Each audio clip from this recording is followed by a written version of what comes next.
Busuanga.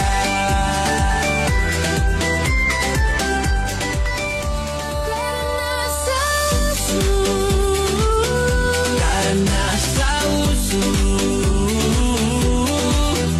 Bundok, dagat, kalikasan, Ikaw ang kasama.